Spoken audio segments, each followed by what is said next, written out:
August 12 సూర్యగ్రహణం. ఇండియాలో ఏం జరగబోతుంది? పగలే చీకటి కాబోతుందా?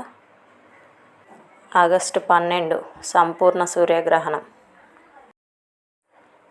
ఈ గ్రహణం మన భారతదేశంలో కనిపిస్తుందా? దీని సమయాలు ఏంటి? గర్భిణీ స్త్రీలు ఎలాంటి జాగ్రత్తలు తీసుకోవాలి? అసలు ఏ రాశుల వారు అప్రమత్తంగా ఉండాలి? ఈ పూర్తి వివరాలన్నీ ఈరోజు మన వీడియోలో క్లియర్గా తెలుసుకుందాం. వీడియో చాలా ఇంట్రెస్టింగ్గా ఉంటుంది. ఎక్కడ స్కిప్ చేయకుండా చివరి వరకు చూడండి. ఛానల్ని ఇప్పుడే సబ్స్క్రైబ్ చేసుకోండి. అందరికీ నమస్కారం. ఖగోళ ప్రపంచంలోనే అత్యంత అద్భుతమైన, అత్యంత అరుదైన ఒక మహా అద్భుతం మన ముందుకు రాబోతుంది. అవును, ఆగస్టు 12 ఒక సంపూర్ణ సూర్యగ్రహణం ఏర్పడబోతుంది. ఒక్క రోజులో పగలే రాత్రిగా మారబోయే ఒక అద్భుతమైన దృశ్యాన్ని ప్రపంచం చూడబోతుంది. ఈ గ్రహణానికి ఎందుకు ఇంత ప్రత్యేకత ఉందో ఇప్పుడే తెలుసుకుందాం. ఎవరెవరు జాగ్రత్తలు తీసుకోవాలో తెలుసుకుందాం. ఏ రాశుల వారికి గండాలు ఉన్నాయో తెలుసుకుందాం. సైన్స్ పరంగా చూసుకుంటే ఈ సూర్యగ్రహణం 2026లోనే అతిపెద్ద ఖగోళ సంఘటన.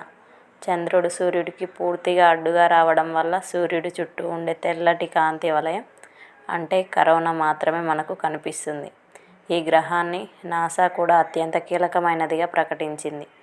ఎందుకంటే ఈ గ్రహణ మార్గం గ్రీన్లాండ్, ఐలాండ్, స్పెయిన్, రష్యా దేశాల మీదుగా సాగుతుంది.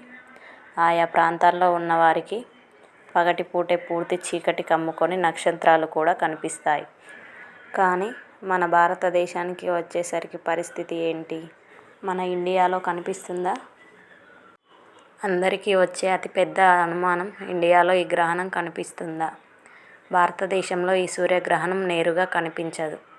ఎందుకంటే భారత కాలమాన ప్రకారం ఈ గ్రహణం మన దేశంలో ఆగస్టు 12 రాత్రి 9:04 ప్రారంభమై ఆగస్టు 13 తెల్లవారుజామున 4:25 వరకు కొనసాగుతుంది. ఆ సమయంలో మన దగ్గర రాత్రి అవుతుంది కాబట్టి సూర్యుడు భూమికి అవతల వైపు ఉంటాడు. అందుకే మనకు ఈ గ్రహణం నేరుగా కనిపించదు.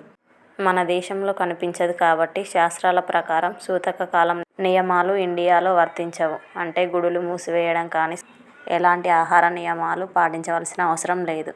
గర్భిణీ స్త్రీలు తీసుకోవాల్సిన జాగ్రత్తలు. ఇండియాలో కనిపించకపోయినప్పటికీ జ్యోతిష శాస్త్ర ప్రకారం భూమిపై ఏర్పడే గ్రహణ కిరణాల ప్రతికూల ప్రభావం, గ్రహాల మార్పులు సూక్ష్మంగా ఉంటాయి. అందుకే మన ఇంట్లో పెద్దవారు గర్భిణీ స్త్రీల విషయంలో కొన్ని సాంప్రదాయ జాగ్రత్తలు చెప్తుంటారు. బయటకు వెళ్ళకూడదు. గ్రహణ సమయంలో గర్భిణీలు రాత్రిపూట అనవసరంగా బయట తిరగకపోవడం మంచిది. దుస్తులపై శ్రద్ధ. కిటికీలకు పరదాలు వేసుకొని ప్రశాంతంగా ఉండాలి. పదునైన వస్తువులు. సాంప్రదాయ నమ్మకాల ప్రకారం గ్రహణ సమయంలో కత్తులు, కత్తెరలు, సూదులు వంటి పదునైన వస్తువులను వాడకుండా ఉండటం మంచిదని అంటారు. ఇది కేవలం మానసిక ప్రశాంతత కోసం మరియు మన పెద్దలు చెప్పే నమ్మకాల కోసం పాటించే విషయాలు మాత్రమే.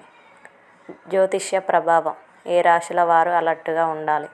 ఇక జ్యోతిష్యం ప్రకారం ఈ గ్రహణం కర్కాట రాశి, ఆశ్లేష నక్షత్రంలో ఏర్పడబోతుంది.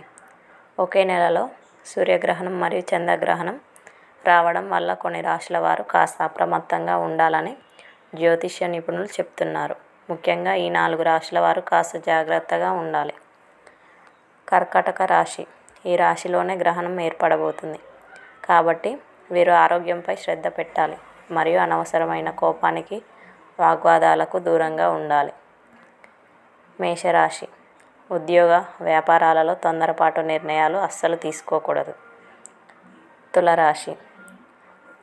ఆర్థిక లావాదేవీల విషయంలో, పెట్టుబడుల విషయంలో ఆచితూచి అడుగు వేయాలి.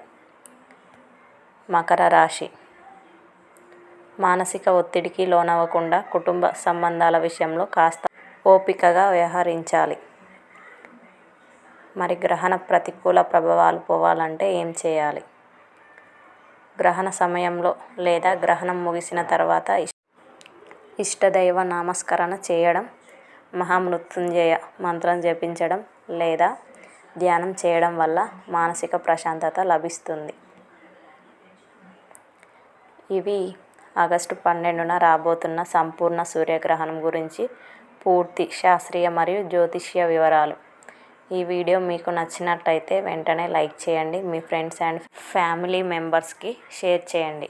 ఇలాంటి మరిన్ని ఇంట్రెస్టింగ్ అప్డేట్స్ కోసం మన ఛానల్ని ఇప్పుడే సబ్స్క్రైబ్ చేసుకోండి, మర్చిపోకండి. Thanks for watching.